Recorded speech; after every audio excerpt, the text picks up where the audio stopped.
thanks so much, Amber. Before we sort of kick off into the substantive topic, I always find it interesting to find out how people got into our industry. So, maybe I can kick it off quickly. I thought when I was joining Ripple almost 3 years ago that I was joining an enterprise software company. And then I show up and realize, oh my God, like 90% of the tax issues here, and I'm a tax attorney by training, are actually crypto related. So that was sort of like getting thrown into the ocean for me. But I haven't looked back since and totally love it. Sarah? Yeah, so I joined the industry first by investing, and then back in 2017, I had the opportunity to join an asset management firm in San Francisco, launch crypto fund of funds. So I actually was on the investing side. So at the time, we look at 80 different funds, and then look at different strategies, and also doing like direct investments. At the time, was like protocols. And the thesis for the fund where I work at is bridging traditional finance and the new finance, the crypto space. So found the topic really to use blockchain technology to kind of revolutionize traditional financial industry where we are in trust and custody. So that's kind of like how, starting from the investing side and now more entrepreneurial side. Yeah. Sure, very similar experience, I'm sure, like many people here. So started in traditional finance on the buy side, and then got into business school and got sick of the traditional finance and wanted to do this whole startup fintech thing. So I had the opportunity to work for this entrepreneur out of the US, thinking that we're doing fintech stuff, right, with online lending, that type of like lending club, SoFi, that type of thing. And it turned out that, okay, well, they're actually doing online lending, but on blockchain. So that's kind of how my first professional experience into blockchain and digital asset came about in 2018. But I started investing in Bitcoin in early 2017, just like most people, right? So that's just kind of out of personal interest at the time. Great. So I think, before we start talking about some of the, sort of issues around custody and NFTs, Kelvin, would you mind helping us level set and just sort of talk about what exactly a custodian does in this space? Sure, yeah, custody could be a controversial subject, especially given the fact that we're talking about DeFi, right? It's the exact opposite of DeFi. But custody is actually very, very important for the future growth of this asset class, right? So at a very high level, we know what, it's basically about private key management. We know about MetaMask. We know about Node Ledger. We also know about all the hacks that happen when you leave assets on exchanges inside on-bus accounts like Hot Wallet, right? So sometimes bad things happen if it's not secure enough. And that's actually one of the biggest difference, for in the current environment versus back in 2017, is that there's now a more institutional grade infrastructure solution, like I'm sure we'll talk about a little bit more, that is more suitable for big financial institutions to get into the space, whether they're investing $10 billion, $1 billion, $100 billion, and certainly going higher in the future. So in one sentence, it's basically a bank-grade, institutionalized ways to manage private keys on behalf of institutional investors. And so I think then, when we think about NFTs, NFTs are by their sort of very fabric, the very definition, uniquely identifiable assets, right? Very different from digital assets that we typically know, which are entirely fungible. So, one Bitcoin is essentially the same as another. And based on what you just described, Calvin, it seems that there is an important need for custodians with respect to fungible tokens. And I think it would be useful to better understand sort of what is the value proposition then of a custodian with NFTs. Sarah? Yeah, so just a little bit background. So Aegis Custody, we're the only one in the world with bi-national digital asset trust license in US and Hong Kong. So we have office in San Francisco, South Dakota in the US. I'm not sure how many people from the States know South Dakota. I've been there several times. They also house the most assets in the US, 8 times more than New York. But also like Hong Kong, and then because I also came back last year, so we do have operation tech team in Taiwan as well. But speaking to the connection between NFTs and custodians, so we are seeing like the whole thing is like I think you guys know learn a lot today about like the NFT. Even for NFTs, it's a unique piece, but how do you make sure there's only one in the world? So, as a regulated third-party trust company, we actually play an important role for bringing asset from offline to online. So there's still an O2O process where at least there's a verified third party to look at the underlying piece as custodians have done for hundreds of years to taking in the asset as well as issuing the certificate. So what we're unique is we essentially bring the traditional custodian work, putting on smart contracts. So starting at the moment where assets are being issued, assets are intaking, issuing the certificate, trust certificates, batch transferring the assets, as well as like calculating the holding period and calculating asset life cycle. Everything is on blockchain. So in the NFT thing, where it's important first is to verify this unique thing, and second is that you still need a title or ownership transfer agent to be able to record the whole process so that at least people will know like this whole process is transparent and can be audited. So the importance of part is like once there are more and more NFTs in the world, it becomes super important to have this regulated third party to be able to give a lot more trust, confidence level to not only investors, market participants, as well as essentially right now we're seeing a lot of the demands in DeFi community, but they are all looking for someone to make sure that the assets are real, and that's something like a trust company add value to the space. So it sounds like then, with respect to NFTs, then custodians don't really act necessarily as custodian for fungible assets, but really more as, analogously to a title company. Yeah, so I think that is the thing. It's like, thanks to blockchain actually it could be the decentralized world, like nobody participating, but still, I mean, when you talk about some valuable assets, you want it to be able to have one third party to be able to like give you that title when things move. So like facilitating data transfer, asset transition is something that important in the market, investor and market and regulator also want. Okay, no, that's helpful. And then I think, just to sort of move away a little bit from NFTs, but to speak more generally about digital assets in the industry, I do think those of us who were around in the 17, 18 market, I do think there is some worry around, and there's a lot of noise now in the press around, well, how is this the same, how is this different, right? This current, very bullish market. I think, one of the observations is that, potentially what's different in this bull cycle is that there's a lot more institutional uptake in digital assets, and you're seeing institutions starting to adopt digital assets on their balance sheets. As custodians, you're essentially the first point of contact, right, for a lot of these institutions. What are you seeing, Kelvin, in terms of, what are the main concerns of institutions? Are they worried about hacks? How do you ensure against it? Yeah, sure, absolutely. And I think the kind of main point here is that this time, right, 2021, the main difference between this bull market versus 2017 is that the institutional players are already in this ecosystem, right? So that's actually how Hex Trust was built, founded in the first place about 3.5 years ago. We were building an infrastructure solution tailored to the big banks, right? Goldman, JP Morgan, because we believe that one day they're going to want to come into digital assets, probably starting with Bitcoin, then other, and digital bonds, and now NFTs and tokenized products, right?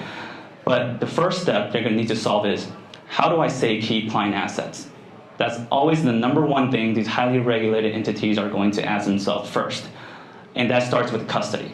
So we started the journey with this hypothesis. And so, we built our tech stack from the start, from the ground up, because we know that every single bank's requirement is very different. So working with one bank is going to be very different working for the next and the next. So it's very important from a technology perspective to own your tech stack. The secondly is, exactly as Serra said, we have to be a regulated and licensed entity ourselves, right? It gives comfort to the institutional investor that we are subject and liable to the rules of laws. That if our founder were, people have access to private keys, were to just run away, well, you know what, we're going to be hunted by the Interpol, the FBI, because we're literally liable, right? It's legally protected. Not to mention the custodian agreement as a trustee, it's actually off balance sheet. It means that these assets are booked under the entity's name. So in an event of a liquidation for Hex Trust, our clients' assets are still protected under the rules of law. So we're licensed out of Hong Kong and Singapore, position ourselves in Asia, expanding to Europe with the exact same philosophy. And so to kind of quickly answer Liz's question is, we've been talking to essentially every single banks, financial institutions that you can name, right? I mean, all the public information you hear, like Goldman Sachs, JP Morgan, Standard Chartered, HSBC, they're all coming into the space. Now, that's good news for all of us in the ecosystem. The question is the pace, right? So when I started, a few years ago, banks didn't want to talk to me. Now, 2 years ago, they said, okay, please educate me on what is Bitcoin and the likes. A year ago, they started taking a little bit more meetings and kind of help them out. And finally, about 6 to 10 months ago, they're saying, here's the POC, let's do it. How do we do it? How do we get started? So you can see the progression, and it's quite exciting. And then the question again, though, is we're not simply there yet, right? The banks are still quite confused, to be quite frank.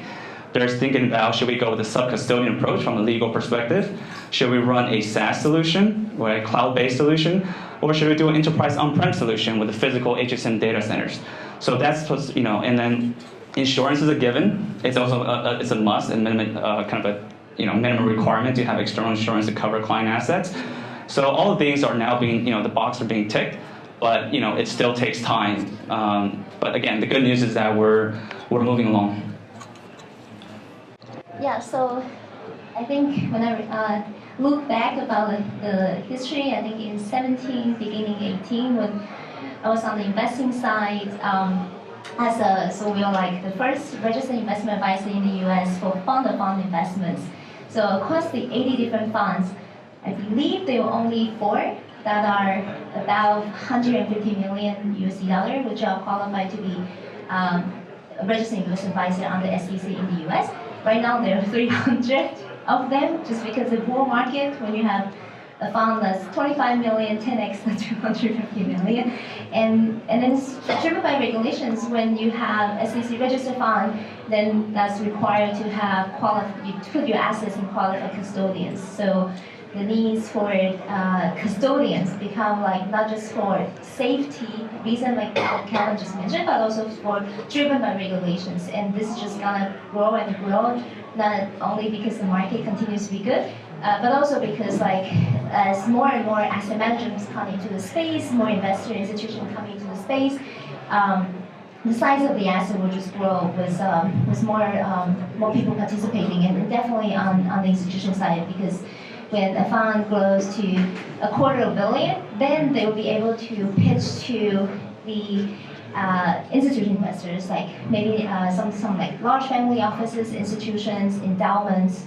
or other type of like even for insurance, right? Insurance are coming into the space, not just to do the insurance coverage for trust companies, but also like putting their own real money into the space. So more registered advisors are needing the services, and on top of that, there's still many registered investment advisors in the US that are also looking for services to custodians or like partnerships or like ways, investment advisory or asset management into the space in the US, because all their clients, traditional like mom and pops or like others, their clients are all looking for ways to get into the space. So I think the demand in the US is very strong, and I think Asia is, as well, as you said, are also becoming very strong. I mean, but I do think like in the US there's very good regulations so that institutions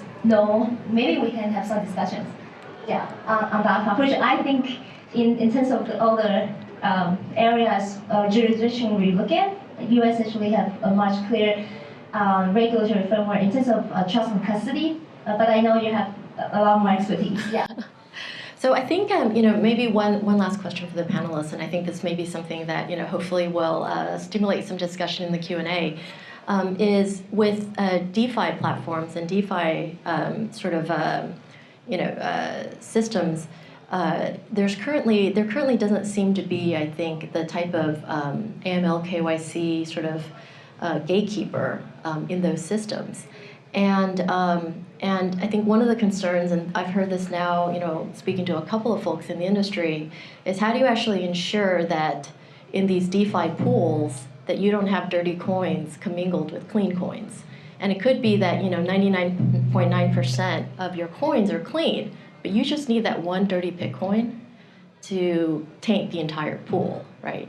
So, as sort of custodians, very much, again, as sort of gatekeepers, like first point of contact for many entrants into the industry, what do you think are certain things that we all need to start thinking about in order to make sure that, essentially, the notion of sort of dirty coins tainting the pool doesn't become an existential type of risk to the industry? Yeah, so AML is obviously a very huge topic, right? So as I deal with regulators, right, it's one thing on security, okay, how do you safekeep digital asset? That's obviously one question. But the next question, I would argue a big question is, how do you ensure that the coins coming in is not from tied to Silk Road or dark webs and things like that? And that's why the whole financial action task force is coming up with the travel rules, right? So you're supposed to know the beneficiary owner for the receiving and the sending entity. And that is coming to effect, well, actually, it's supposed to come into effect, a while ago. So that is kind of a major step and point that the regulators are absolutely interested to contain AML policy within cryptocurrencies. Now, the next step is obviously on the DeFi side, which is obviously decentralized, right? And I would say at this point right now, there's not clear kind of solution to how to making sure that there is AML, to make sure that there's no tainted coin, right? I was actually surprised that the Financial Action Task Force actually came out with guidance on DeFi NFT already. This suggests that the regulators are actually very keen on monitoring the evolution and development of this market. But until, exactly as Liz said, until there's a proven solution for this, the big regulated entities, right? I'm not talking about the crypto natives, but the regular entities are probably going to stay on the sidelines. So they're probably not going to be using off-air compound anytime soon out of the regulated entities, at least for now. So speaking of any kind of regulatory topics, I always feel like nowadays, like people working in the government also need to learn a lot. Because just look at Bitcoin, KYC, and then also staking. I mean, as a custodian, now the staking, for regulators to understand how do you actually calculate the rewards on real time, and how do you make sure the books are consistent? How do you make sure when they're staking, this reward is going to same wallet, but you want it to calculate who's allocating to certain type of principles and then rewards. They need to learn a lot in terms of keeping up the industry involvement. So I always feel they need to learn. But speaking of KYC, I think I'm a custodian right now. There are existing framework and also to use ask us to do the best efforts in terms of everything when we intaking the clients and keeping track of the assets, as well as making sure the private keys are safely secured, and then also when onboarding the asset, we need to know where the coin's coming from, the trace.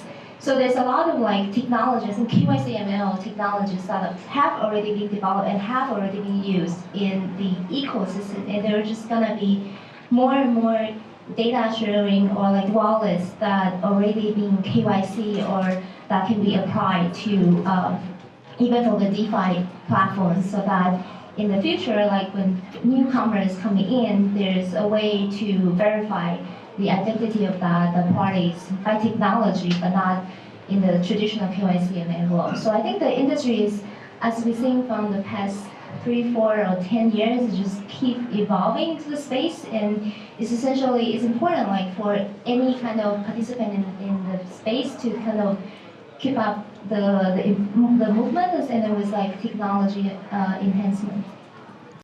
So just one question here. I mean, obviously custody will become a really important role for NFT. But my question is, if you take a public company today, when they go to earnings call, they usually have a third-party consulting company like PwC that need to audit their financial kind of data, right, before they get on the balance sheet. I want to get some perspective from both Serra and Calvin. What do you see these financial consulting firms that are doing audit play a role in this space? Are they going to be the ones kind of certifying companies doing NFTs, or are they going to become working with companies like yours in kind of evolving this industry forward? Thank you. So I can definitely speak a lot because we pay a lot of money to consulting firms. I mean, so in terms of like the ways they're auditing, like starting with like smart contracts. So like, for example, like the Big Four, they have like Swiss team. This is like smart contract auditing team. So like that's definitely there. Or like for public traded companies, like for records, like all the trust companies have to be audited by accounting firms every year. So that making sure like even though the records are already on smart contracts, you still have like accounting firm, like a third party to verify the accuracy of the accounting, the books.